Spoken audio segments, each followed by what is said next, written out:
Good evening, everyone. The year was 1976 when the first off-road races began at Bark River International Raceway.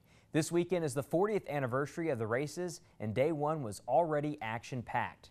They're the Pro Light trucks being escorted on the track at Bark River International Raceway. All three members of local favorites, the Kleiman family, would be in the race. The first jump was underway, and Cam Reimers in the yellow 21 truck took the early lead around the first turn. Reimers held the lead throughout the first half of the race and into the double flag restart.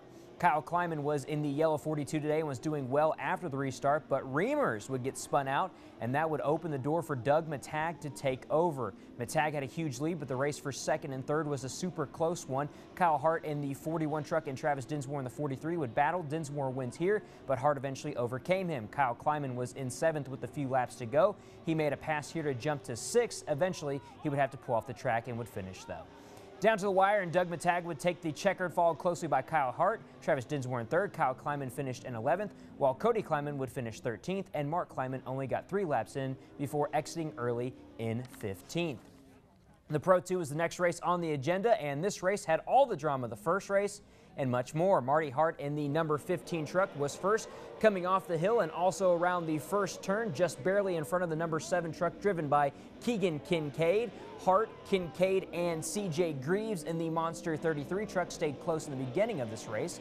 Eventually, C.J. Greaves would pass both Hart and Kincaid after Kincaid passed Hart, and spoiler alert, Greaves never looked back after taking the lead. Scary moment here, though. At the halfway mark, the number 25 truck caught fire in the cab. Driver Ari Ludnick would get out before the truck would eventually roll back and take out part of the wall. As I promised, though, the winner was the 33 monster truck driven by C.J. Greaves.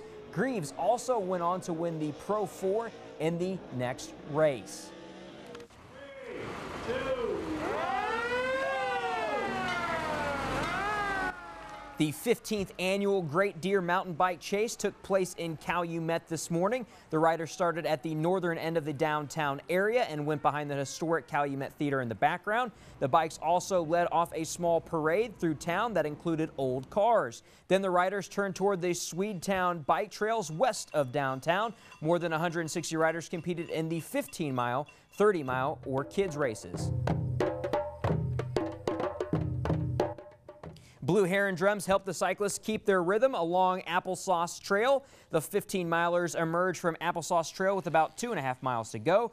They finished near the intersection of 6th and Oak Street in downtown. Marquette's Jason Gilbert crossed the line first in 1 hour, 3 minutes, and 16.4 seconds. Wisconsin cyclists were second and third.